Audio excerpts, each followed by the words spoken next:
The Big Lead. Top story. You know what? This would have been one of the days where I should have brought in the blood pressure cuff. I know, because your face is all red now. I think you're breaking out into a sweat. Well, you know, you don't like it when I interrupt your newscast, and I understand that. When you started telling that story, I wanted to just start busting in. I saw you. I'm trying to protect the news, because we always. Yes. By the way, how about the restraint I'm showing? Out of respect to you, thank you, and your wishes. Thank you. Yes, but yeah, because everything else I'm getting hand signals from Nicole. What a messy start to the show here. And what I was going to talk about in the Big Lead, what I am talking about now in the Big Lead, also has me awfully fired up. Because another story that our Hannah Scott has been reporting on is Seattle's looking at getting huge tents for homeless people. Because I guess Los Angeles is doing that. And Councilmember Teresa Mosqueda, she said, yeah, we got to just get tents for everybody now. We're tired of people thinking about it. You mentioned the word think, I think 3 times. We know that there's examples from other cities, and LA is a great example. And I don't mean to be disparaging, Director, but we don't have time to think about it anymore, especially when we have examples of other cities that have already looked at what's going on. Well, LA is a great example. We just reported yesterday they have a typhus outbreak in Los Angeles because of fleas in their homeless population down there. So, yeah, let's follow the Los Angeles model, right? I do think it's imperative for us to open these large shelters so that we can create beds to the hundreds. Okay, so yeah, they say, okay, well, if they'll go into these huge tents that we buy them, then they might get used to having shelter, and then we can move them into something else. Okay. Nothing is going to change until we do something about the drug problem. King County and Snohomish County have legalized personal possession of drugs. It is an epidemic. The police are not arresting anybody for drugs. We aren't prosecuting people for drugs. We have become the magnet destination in the United States of America because of our attitude and approach to drugs. You want another example of that? In the Federal Way police blotter, the Federal Way police got a call about a runaway from Louisiana. Wow, our public officials tell us that they're all our neighbors, the kids that we grew up with who just fell on hard times. No, the people who are raping women, who are attempting to rape women, who are showing up in all of these homeless encampments, they are from out of state. So many of them, most of them. I'm sure it's over 50%, despite that phony study survey that the accused child rapist tried to peddle on us last year. Okay. Federal Way Police received a call from a female in Louisiana to report her adult son as missing. The mom said that her son is a known transient in Federal Way who is also known to abuse drugs. She stated that she had received a text last week from an unknown person who said that her son had overdosed in the woods and bushes in Federal Way and that no police or fire department were called or responded. The mom said her son regularly contacts her, but she's not heard from him in over a week. She's concerned for her son's welfare due to the recent text message. We are the magnet destination for drug addicts in the United States. And we can pop up all these spring-loaded tents that we want. But as I've said, you can spend $1 billion on housing for the homeless and get 5,000 people into shelter, but 6,000 addicts from around the country are going to come here to replace them. Because until we change our attitude and enforcement of drugs, we are not going to get any improvement.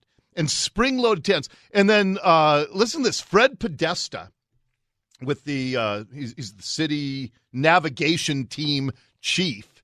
He said he doesn't think the drug addicts will want to go in these tents. But listen to what he calls the drug addicts. We've heard a little bit in talking, actually mostly folks in San Diego, about whether there was kind of a level of being compelled to accept offers of shelter, in kind of an enforcement aspect, coupled with some of the bridge to housing strategies. Is my only point. And I don't think that's a policy choice we're going to make in Seattle. Was the client thing in there? He calls them clients? Clients. I missed it. If he said that. There's multiple cats. Yeah. So. With Podesta. Oh, okay. Anyway, so here's another one with Podesta. Seeing kind of our past uptake and acceptance of offers of shelter, I think we'd need to go carefully to think about, are people going to accept an enormous 150-person dormitory that's in one big tent? And so, we'd have to think about the design again, because we've seen different results with different kinds of offers. So before we get too bound up in the efficiency of a particular structure type, I think we really have to think about how our clients will react to it. There it is. Our clients. The drug addict vagrants are the city's clients. The people who are coming from all around the country here are the clients. I mean, political speak it's amazing. It's amazing to listen to stuff like that we call the drug-addicted vagrants clients. So they don't think that they will accept, the clients won't accept it. So my point is, you can spring up all the giant tents you want, but you've created this problem because of our drug policies around here. You want another example of that?